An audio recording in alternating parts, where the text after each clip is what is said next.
Good evening, everyone. This is Gil with Gray Man Prepping. I got a guest with me tonight.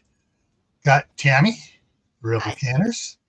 And let me go back over here so I can finish the intro because this isn't a normal way we do it. It's Survival Saturday. Tonight's topic is, come on, let's go. There we go. Elder parent care.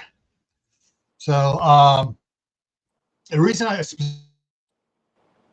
and you froze. The reason I specifically sent this to Tammy, because Tammy's had experience in the medical field.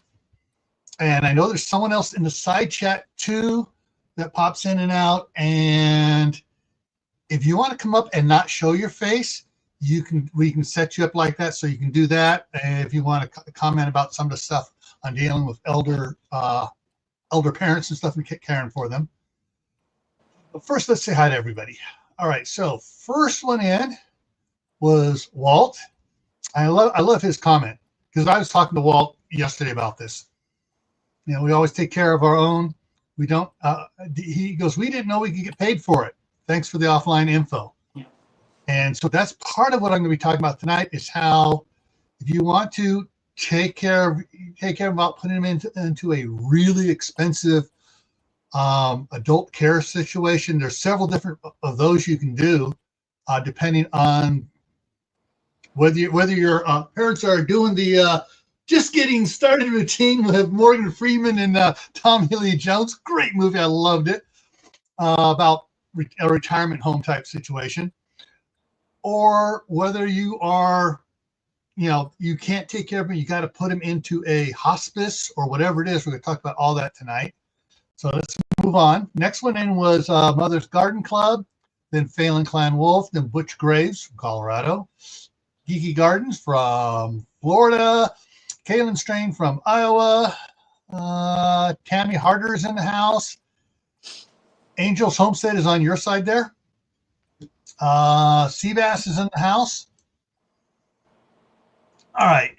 And those are all the ones making comments. If you're just lurking and watching, fine. At least check in and say like where was it back here? I guess we'll back up to it. Yeah. Phelan just said lurking. I know he's listening and I know he's not going to be making comments. So that's it too. Hit the thumbs up. Yeah, both of us on both our channels. All right, so all right, it's our fire healthcare workers, which was my last job. Okay. She gets a little fast there on the texting on the phone. I got to decipher it, but it's cool. Sometimes my wife does the same thing. Autocorrect hates me. Yeah, well, hers wasn't even. It didn't even try to autocorrect. Several months back, I was talking about my mother-in-law falling and breaking her hip. Mm-hmm. And they had, stubborn woman that she is, I don't need to have a person coming in. Chris, he's talking to my wife. Chris, you're here. My wife's, you need somebody in here because I got to work. I still have to be doing my work. And she's one of the head accountants for the company she works for. And so she can't just suddenly take 3 weeks off. Not this time of year. Yeah.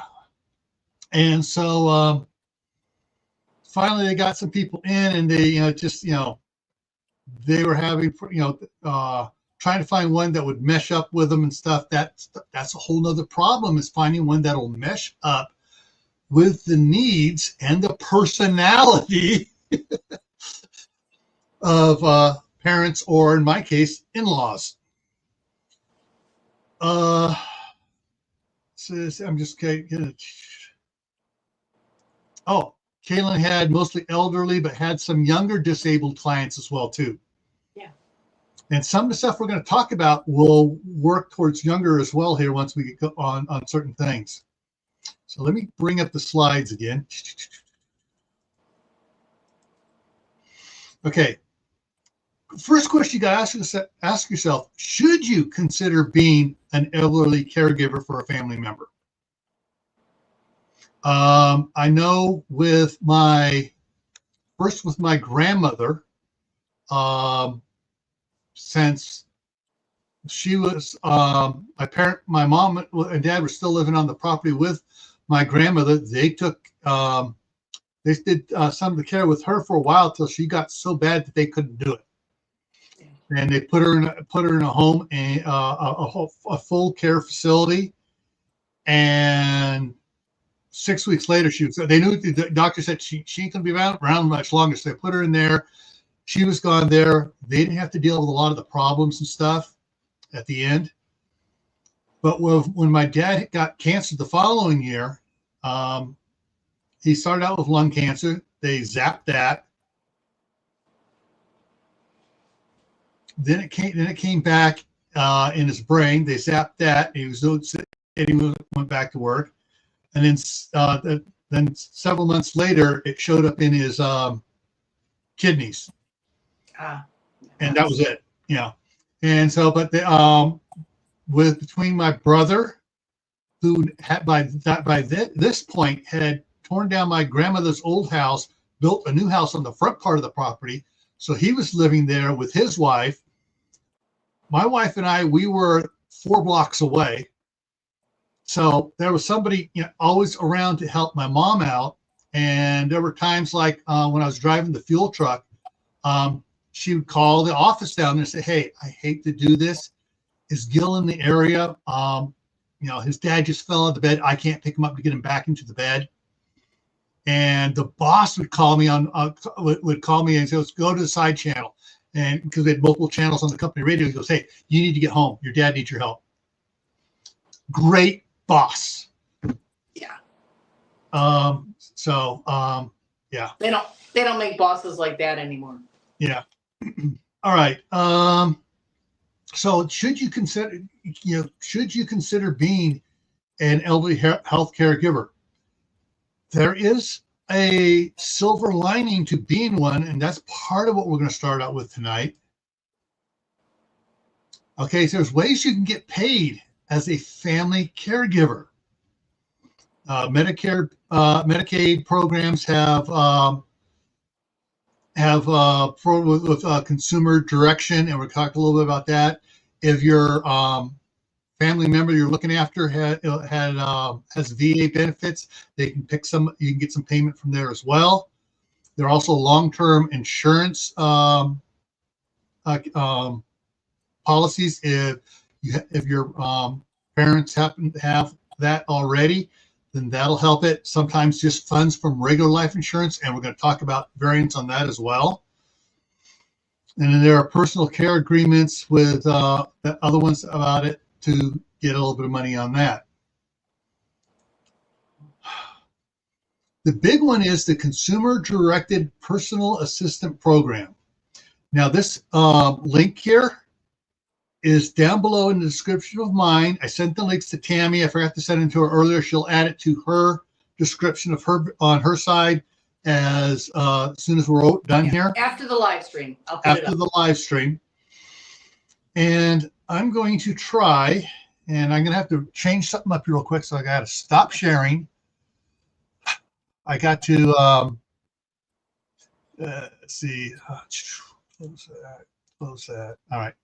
Go back in here to present, because if I try having the sound activated on the sharing screen during the countdown, sometimes it gets an echo in it. Just for some reason it does. And so now I'm going to redo it. Share, turn on the sound. Share, and it's going to pop that back up again. Okay, let me get these off to the side here.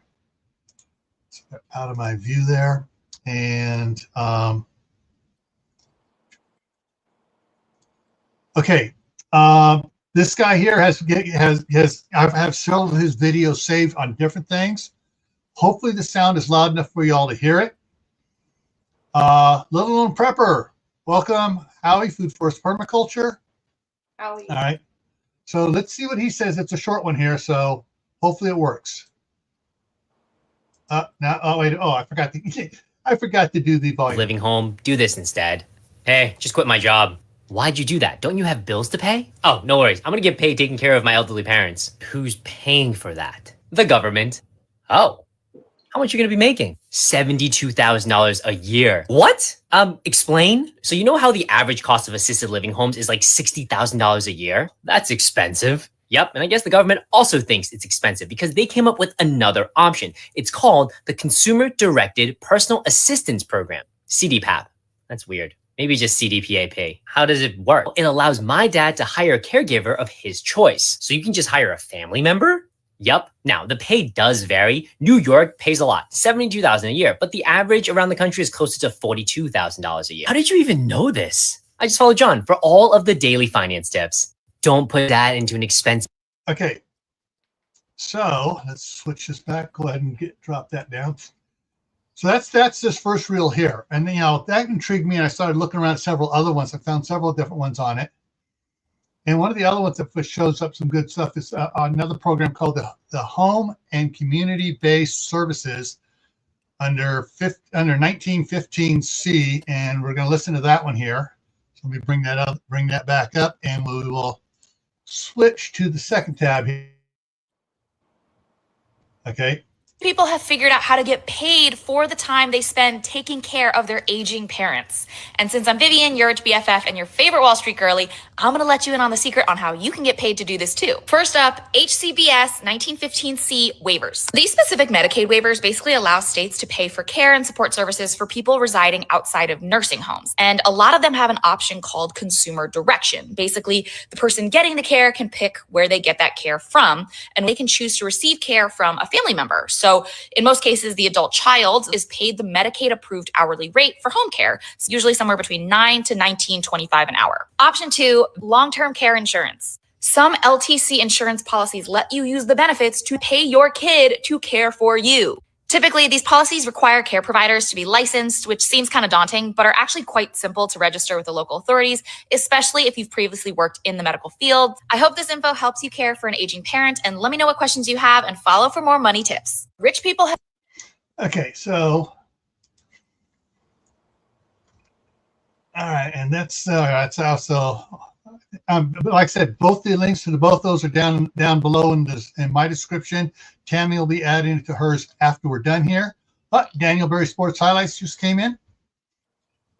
So with those, if you can get the payment from the state for the Medicaid, and if the parent has the long-term health care insurance, it's going to be more than that 42,000. It's going to be going up there because you're going to be sort of double dipping. 8 hours from the one and 8 hours from the other one. But that's one of the things that you really could look into. And as far as doing, because that's one of the things my wife and I are talking about, that if her mom has to move in with us, that's what we're going to be doing. Yeah. Now, one of the things my wife has also looked into, especially for up here, since we got 5 acres across the street and an acre on this side, is getting a temporary credit. I had it written down. I lost the paper. Basically, you get you can rent these it's like a single wide mobile home pod. Yeah. So, but it's a medical pod. Yes, they have them set up so they're all completely handicap accessible. Even you can do totally wheelchair accessible, and so you can put them. Those are called handy pods, and you can put them on a cement slab. They're all plumbed, ready to go, and you just hook them up to any existing fixtures. Get an electrical hookup, and then hook to your sewer line that's already existing. And that's one of the things we're looking to get put it here on the property here, and those pods are rentals. Mm-hmm. Yeah. And actually, because I was asking the city if they'd ever heard about that. They hadn't heard of it. The attorney had heard about it. And then the next time I saw him at the next city council meeting, and so they asked me, have you come with any more information? I did find out it's covered under the it's partially covered under the Federal Disabilities Act. Oh, nice. So, as far as the cities can't ban them, they have to allow them. So Yeah. So there at first there was some pushback, and when I said that, they go, "Oh, so not just anybody can do it." No. It has to be covered. You know, it has to be a doctor's prescription on it. It has to be for an elderly person. It has to be for all the things that fall in for Well, it. it doesn't necessarily have to be elderly if they're permanently handicapped.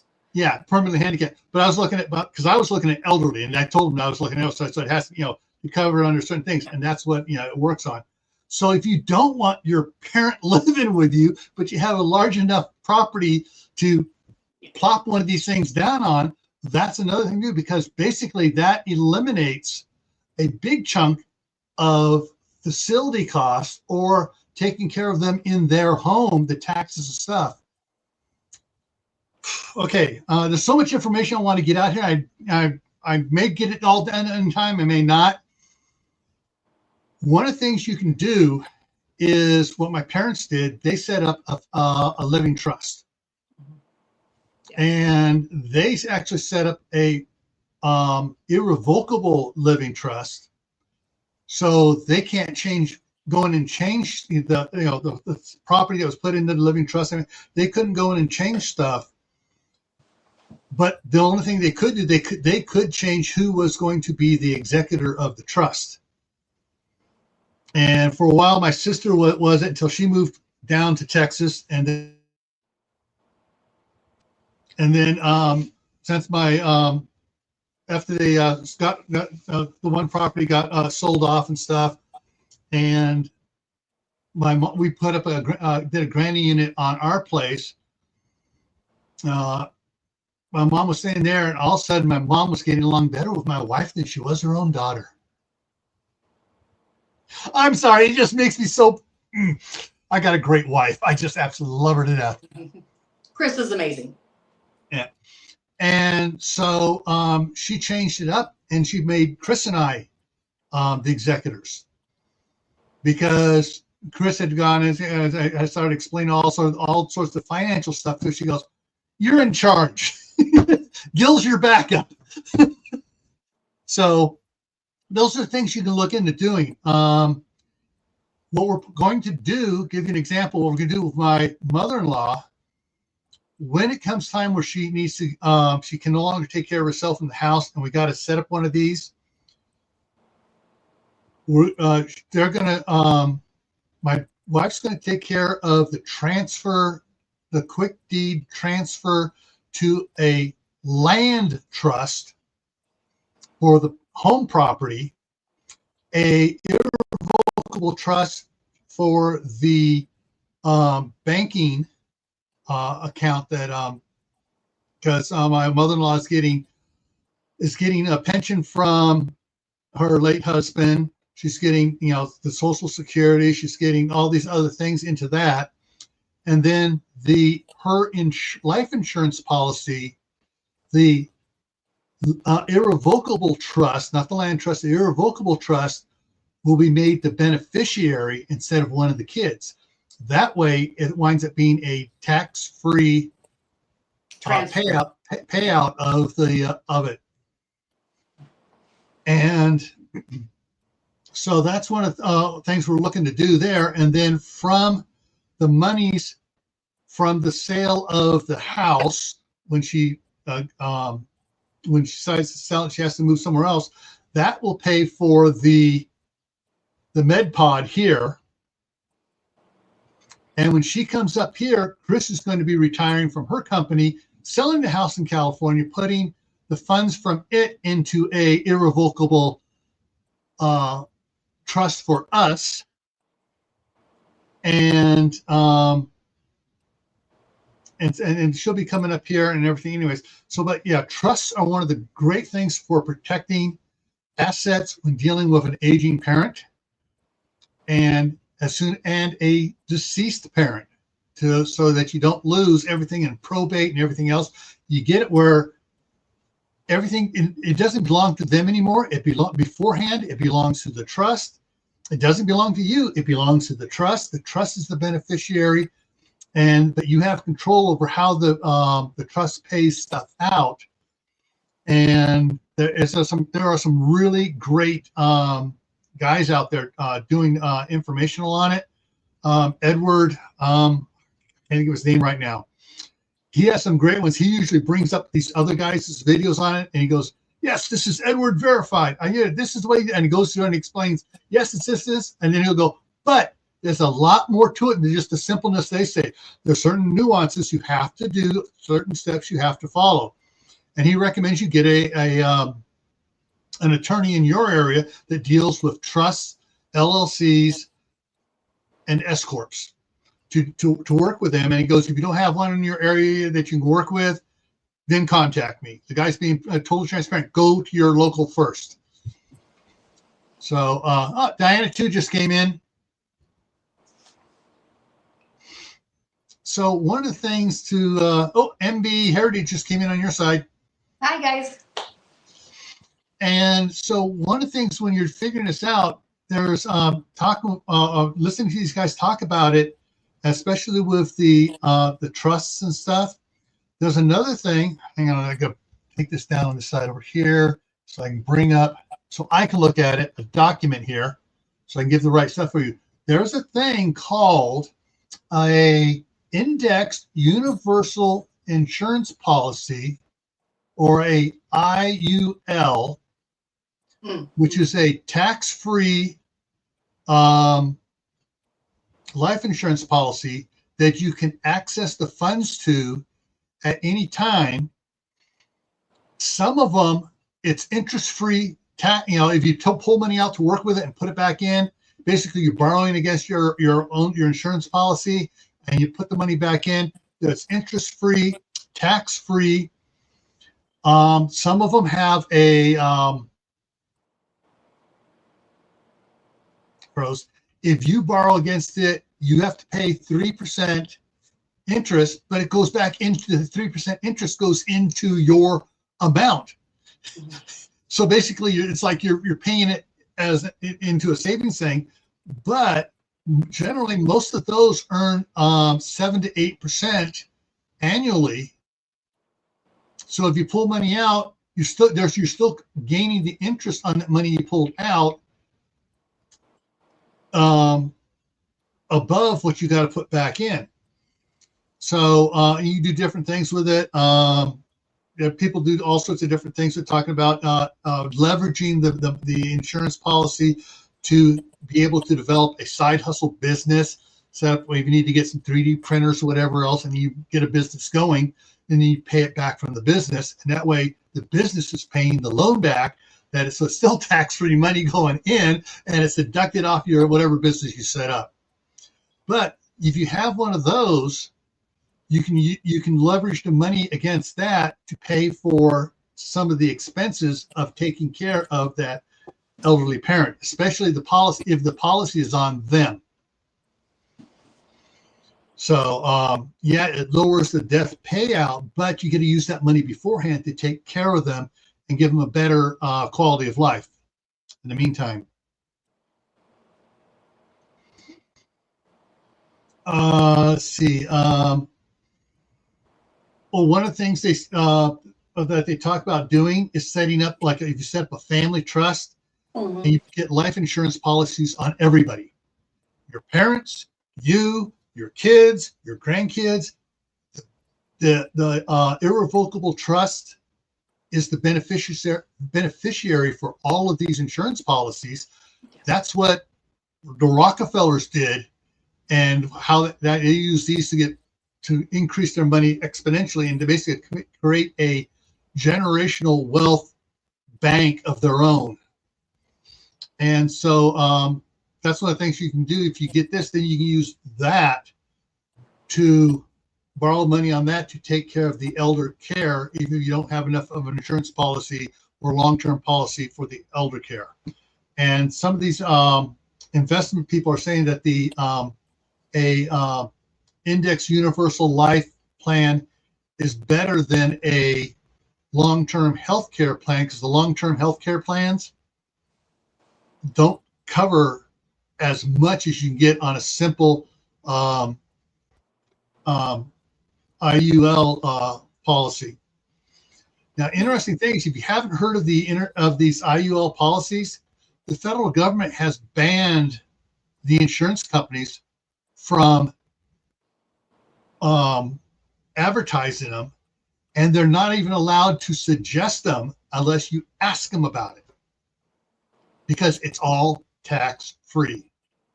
The money you put into it is tax free, like a like an IRA or it's tax free money going in. Well, because of the way it's structured, it's also tax free coming out. That's why the federal goes, oh, you can't talk about it. Yeah, we let this through. You can't talk about it. Yeah. And I'm not sure who in the side chat was or is a nurse as well. And dealing with a sick elderly parent is harder than one that just can't get around good. My mom had a stroke. We had to take care of her, and then she fell and broke her hip because she was unsteady from her stroke. Go figure. And so we wound up taking care of her. We had promised we would never put her in a nursing home. She had worked as a nurse aide 70 years before I was born, like way before she passed away. And so she never wanted to be in a nursing home, and we promised her we wouldn't put her in a nursing home. So we kept our promise. Other than rehab, she was not in a nursing home. And the mental outlook on a person being able to stay home or move in with children, or where they're not in a facility, where they still have it's a mindset of still being somewhat independent and not being shoved aside because you're with family, helps them so much as far as their mental state. Well, at the end, because of her stroke, my mom was completely aphasic, could not talk. So, I mean, when you're laying in a bed in a nursing home and you can't advocate for your own care, you are an extremely vulnerable adult. Yeah. Oh, our treasured homestead just came in on your side. I hope she saw my video today. So, when you're having to deal with a elderly parent that is not able to take care of themselves anymore, or you have a family member other than a parent, a spouse, a sister, a brother, a son, daughter, whatever, that is disabled for any number of reasons, rather than sticking them in the facility, you can get paid for taking care of them at home. And if you're like me, retired, that's great. Working on since my oldest grandson is very high on the spectrum, on the autism spectrum, and working on so I can become a relief caregiver for him. So my daughter gets a break. I get paid for it anytime I'm looking after Eli, because I'm giving her a break.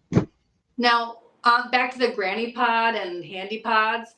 I saw where a family did that for their autistic son. They made a real tiny home, and it was very small like that, and they designed it. You would love the skill. It was a caboose. So they designed it to look like a caboose. They had the 3 windows, and she's like, when I saw it, it looked like a caboose. And they fenced it in so that he can't escape from the yard. He has a deck that's on the back that's totally private. He's an adult. His whole house is self-contained, and the only place he can get out of the yard is back into their house through they have a big 8-foot fence around it. So he has his own yard in their backyard. Cool. And those are really handy. Yeah. And that's kind of what we're looking at to do here. We're just Chris and I keep where are we going to put it? Where are we going to put it? Where are we going to put it? And other than putting it on the driveway in front of the shop, Because I got water on both sides of the driveway, and I got sewer hookups on both sides of the driveway. And I got off the shop. I got outside outlets that I can switch out. The wiring is enough to handle 50 amps. There you go. Yeah, and I also have natural gas there too. You want it within walking distance, because I'm staying here at my nephew's and helping with my sister-in-law who is on hospice in the house in the back. But it's a cold walk in the middle of the night from here to back there if I have to go back and help.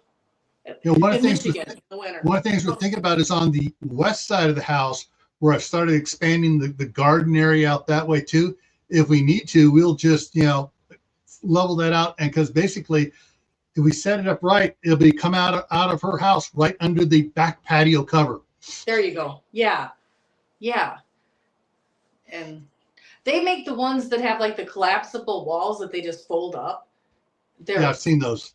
And yeah, some of those though, I've noticed, I've done some research on those. The ones that come flat and they fold up and stuff, they have a warning on them. If winds exceed a certain amount, you need to vacate just in case. No. Yeah. No. Yeah. So we're thinking like a nice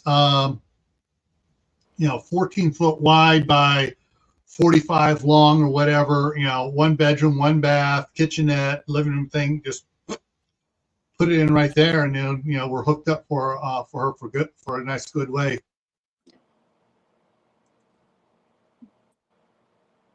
My mom did get home health care after doing it in a rehab center. I would take on this role, but I would need a driver to take you to her apartment. Yeah. Yeah.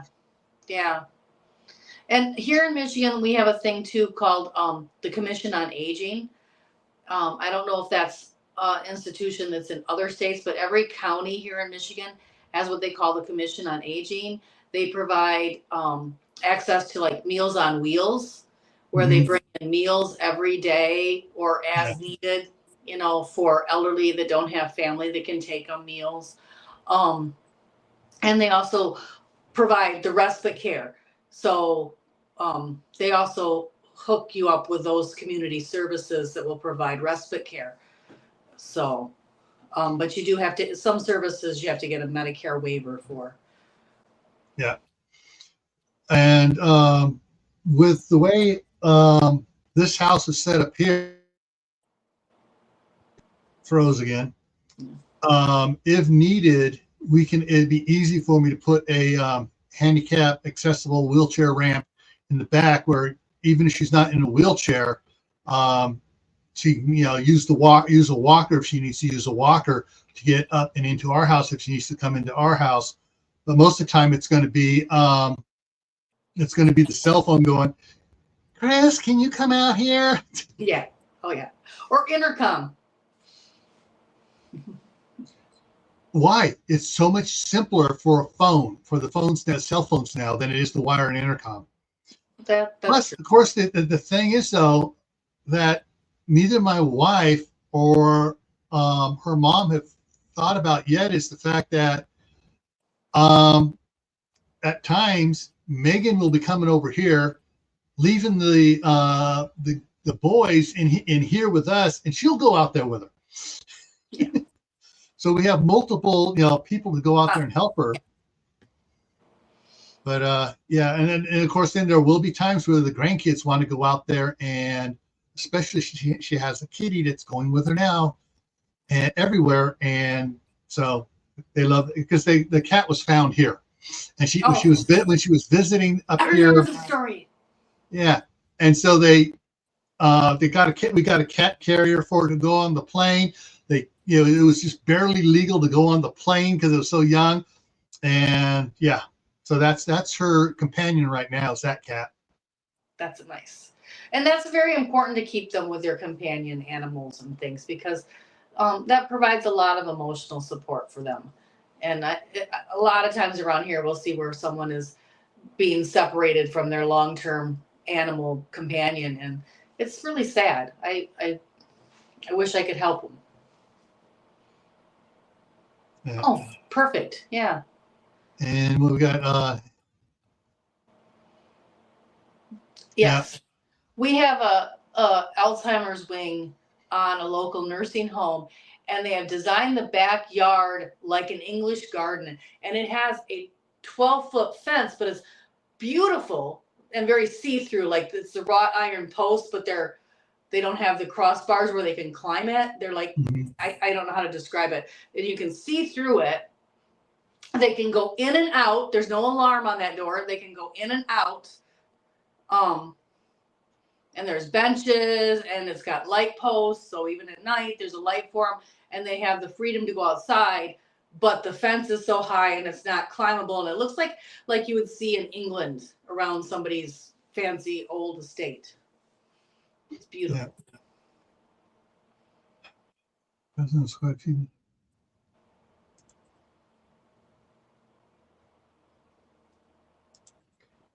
And Claude Ortega came in on your side. Oh, hi. And was it, does anyone has any on how to plan? That sounds like a topic for Monday night. That we'll make a Monday night topic out of it. Short answer is the Bob Blue Book does have low sugar and low sodium special recipes. I do some low sugar or no sugar recipes as well that I've made available from time to time. And I've done some videos in my playlist. I should make a playlist of those videos for you. I will try to do that this week where I put them all in a playlist, and I will try to message you through YouTube, and if you have it available. I'm But you could also I'm go on my Facebook group, which is Rebel Canners, the one with the black banner. I'll put the link in this video when I get done with here. And ask, and a lot of people will help with that. Because there's so many different, are you on a low potassium kidney restriction diet? Are you on a diabetic diet? Are you on a low sodium diet? So there's a lot of different dietary restrictions. I'm not sure which one you're looking for there. Yeah. All right. So I set that up for February 10th. February 10th. So Claude Ortega, February 10th, we will do that on both our channels. Yeah. And that'll be starting at 8:00 Eastern time on Mondays. So, email me at rebelcanners@gmail.com and with some more specifics, and I will try to help you more specifically. yeah.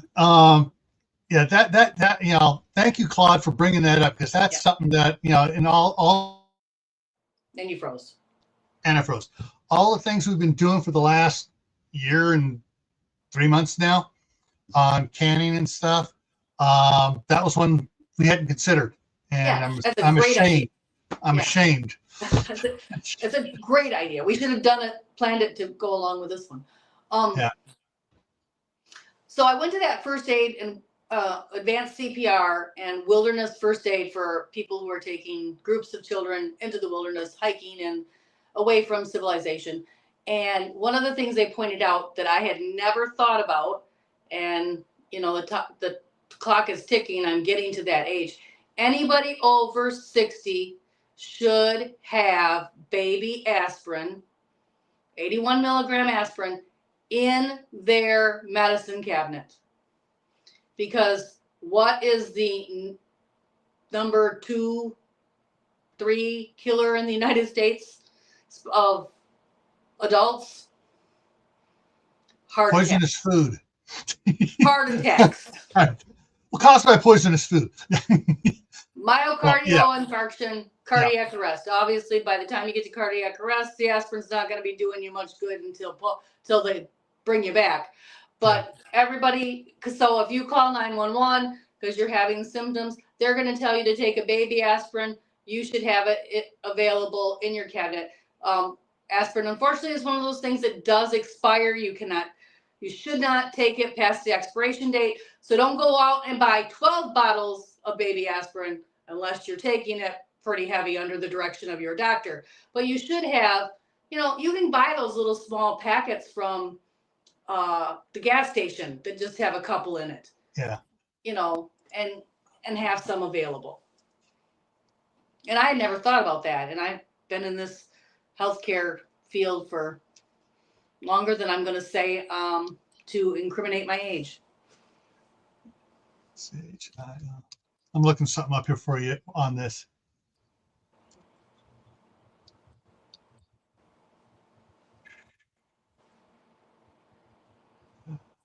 Okay, here we go. Boom. Okay, depending on the size you get, it can be as low as $2.50 or 36 count at Albertsons. The 120 count at Walmart, St. Joseph's Chewable. I mean, that's my mom used to get so mad at us because my brother and I, we were about, they 5, they 6. tasted so good. They were orange. I know where We're you're thinking, going. oh, I got a headache. Now, obviously, because of Reye's syndrome and the risk associated with aspirin and children, you need to keep this up and out of the way of children like Gil, who, like when Gil was a kid, who will take it and can get Reye's syndrome or poisoning from it. But most elderly people have a medicine cabinet already. They're keeping stuff. Yeah. And you're not elderly when you're 60. I want to clarify that. But 60 or older, you should have it. And Walmart's off-brand, I looked it up today, is $1.82 for that same size. At 50, I was still out running all the scouts at scout camp. All of the scouts. Yeah. Ugh. But MIs are the silent killer, because sometimes you can be a marathon runner and it can happen to you. Yeah. You know, so if you're in that age range, make sure you have it available. So if you call 911 and they say, give it to them, you have it. Yeah.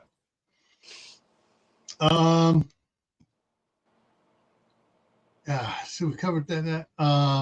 So one of the things I wanted to make sure we cover tonight is planning. Start planning now what you're going to do, because if you fail to plan, you're planning to fail when it comes to your parents. So think about it, talk about it, go to find an attorney that deals with trusts and LLCs and S corps and all that. And generally, you can get a free half-hour consultation just to come in, cover some stuff, and then they'll provide everything there right here. Now we can. What do you want to do? Right, we can work on that. Sign on the line. We'll do this, and they'll they can work on setting you up. A good financial protection for you and your parents is paramount. And putting any property owned by your parents not in your name, put it in a trust name and get it transferred before they pass away. That way there's no probate taxes, no inheritance taxes on it, because it's transferred to the trust and it stays in the trust. Most of Rockefeller's property is still in that original trust. Yeah. It hasn't been broken. And so, generations, they just keep using it and doing the same thing. Yeah. It's Oh, yes, exactly. And I actually get CPR trained every year because of my volunteer work at one place. I'm required to do this class I just took that is a 3-day class plus online. And then for my volunteer work at another place, they're on the opposite year schedule. So I get 2 certifications from one place and 2 certifications from another place every year. You can't practice CPR too much, because when you actually have to go and do it, you need that muscle memory. You need that confidence, because there's a shock factor when you first have to do it. And if you have to do it on a family member, there's even more of a shock and a paralyzing, and that's normal. And then you just get into doing it. And so you cannot do CPR too much.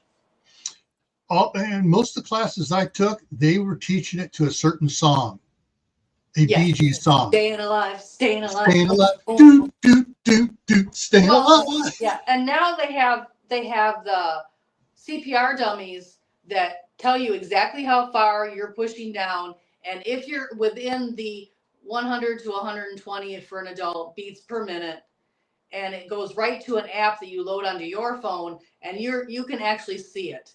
And that's the other thing that I did not realize when somebody was telling me this weekend, that if you hold the 9 button on your phone down long enough, it will call 911 automatically, and hopefully put it on speakerphone. So you can actually have 911 on speakerphone with you while you're assessing your person that has collapsed. Yeah, the last time I did it, they had gotten the new high tech ones. They had a printout, a big old roll of like grocery store receipt paper. Oh, those are so long ago. Hey, California was slow in giving money to organizations other than the Red Cross to get those. I got to plug in. I'll be right back. Yeah. And yeah, so there was, like I said, there are a bunch of them. That's one of the things I got to go take the Red Cross course so I can become certified to be a relief caregiver for my grandson, so my daughter can take breaks from him when he's home from school, when he starts getting on her nerves. And of course, he's spending any time he can get out of the house, he comes over here to Grandpa's, because Grandpa has a couple of cases of printer paper, and he gets paper out and he just starts drawing on it. So that's the thing, is you got to plan for whoever it is, whether it's the elderly or whether it's young cousins, whatever, that needs help. And if it falls under the multi-thing umbrella here, covering for elderly, for anybody disabled and stuff like that, why do it for free when you can do it anyways and get paid for it? Yeah. And even if you, for whatever reason, maybe you're getting your own pension and you don't need that payment, you can still use that money to put into their care. So why would you turn that down, if you can do it? Yeah. So do your research, check with your county, or if they say, well, I got to go to the state to do it. Find out what you need to do, find out what's required. If they have a long-term care insurance policy, find out what is required to be a healthcare provider on that policy, so you can go down and whatever if it's go down, you got to have CPR, you got to have this, and you got to have that real easy class, an 8-hour class here, 16-hour class there, and then go get signed off on it. Also, from a hospital standpoint, make sure that you have, a living, your power of attorney set up, your living will, your wishes, whatever those are. It doesn't mean like, even if you are a do not resuscitate, those are super important to have in place. If you're passing from something terminal and you don't want them to resuscitate you and put you through that horrible trauma of, CPR and bring you back to die again. Make sure that's in place. Also make sure that you file that with your local 911 dispatch so that they know and they can inform any person responding to a call at that home of that person's wishes.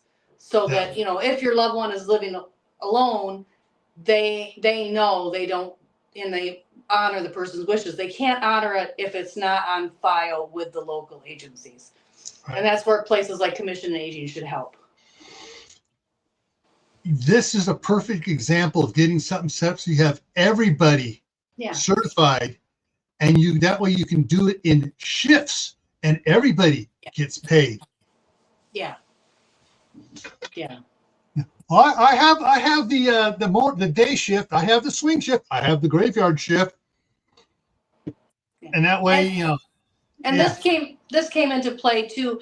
My brother, because he was the financial power of attorney, I was the medical power of attorney. I had physical custody of my mother, and he only had custody of the checkbook.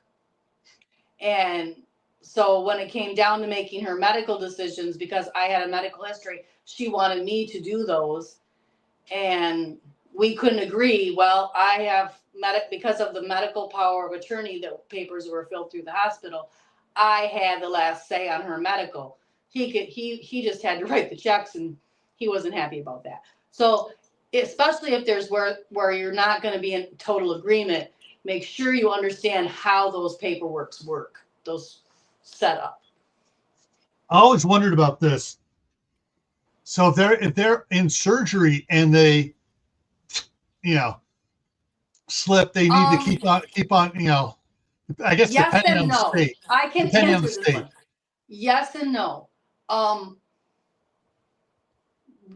Generally speaking, those are not good during the time when you're in and out of surgery. But that as soon as you leave the recovery room, that can be put back in place. Yeah. So, Yeah. I think Mother Garden is talking about while you're in yes, I know, but the room. 23 years working in surgery. I'm Yeah. It's a gray line too. We hate those when we see those come in. Yes, exactly. Splitting the work reduces the stress on everybody. And that's why I said if you got like Lil and Prepper was saying that they got, two other sisters and herself, everybody takes a shift, and that way it's, Yeah.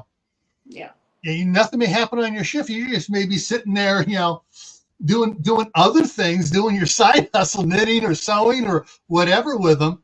I mean, I know what's going to happen when she first comes up here.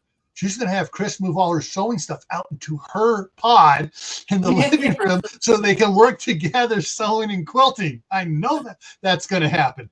Yeah, she's going to need a 2-bedroom pod, one for the craft room. So yeah, that's those are all things to consider. I'm going to have to do just a little short video on the UAL so I can put in the description of that. So here, let me show you what I mean. Everything here in green, the first one, money protection lawyer on it, what he says about it, all the different things, selling the house to a trust with a quick claim deed, make the trust the owner, make trust the owner, not just the beneficiary, custodial, Roth, and child, all the things you can set up. Yeah, I've been doing a lot of research on this stuff. Yeah. And now just about all of them say get with an attorney. If you don't have an attorney, then you can, the ones that are attorneys say you can contact them, and they'll either do it to you long distance or put you in contact with an attorney they trust in your area as well. So I like the ones that say we'll try to get you an attorney local to you. Those guys are putting you ahead of them. Yeah. All right. I think we covered everything. Any questions, guys? Any other questions we haven't talked? Any question you have about, parent care and stuff like that we haven't discussed on this? Documenting the care provided will make the process more transparent, less chance of mistakes. Yeah, exactly. Yeah. Let me step over here. All right. And this is a thing that divides families sometimes. So make sure that you have your wishes in place and don't put your families in that situation where they are going to argue.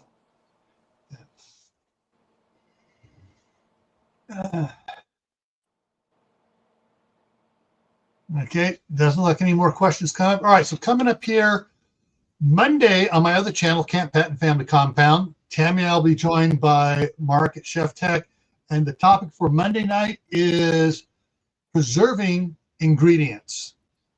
Yes. So so basically you're preserving all the different type of ingredients. That way you not have to making all your soup mixes. You can do everything except so you can shift, move, whatever, and give you more flexibility. Tuesday back here on for Tactical Tuesday and Gray Man Prepping is weather alert radio confusion. We're going to try to straighten that out for you. And the neat thing about it is there's an app for it now. Oh, ooh, okay. Yes. Be here Tuesday. Smartphones are actually becoming useful for something, in my opinion. Thursday night is the midnight riding with Gray Man Prepping. Friday night on the homestead on Camp Patton Family Compound. The topic is auto software hacking, and this was also a recommendation by somebody in the side chat here.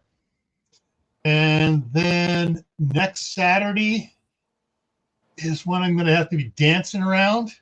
So I'm going to be using code words on Saturday because the platform is getting picky again about saying certain words dealing with and things like that. And basically it's has to do with the chickens and what they're going through. Well, what certain government things are saying they're going through. So it's going to be kind of a conspiracy Saturday next Saturday, trying to dance around it and get in and talk about. And what's interesting is I found some reels where some people, some different ones are talking about, including a vet talking about natural herbal remedies for killing it in 48 hours. Nice. So that's what we'll be talking about next Saturday. I am going to try to go live on Thursday, and I may be doing something on Friday. So watch for those 2 days. All righty. All right, everyone. Thank you for joining us. Remember, stay happy no matter what life throws at you. Stay safe. Don't go out and do anything foolish. Keep adding to your preps. Water, food, medicine, clothing. Get your medical situation in hand properly. Learn a new skill and grow something indoors. Take care, everyone.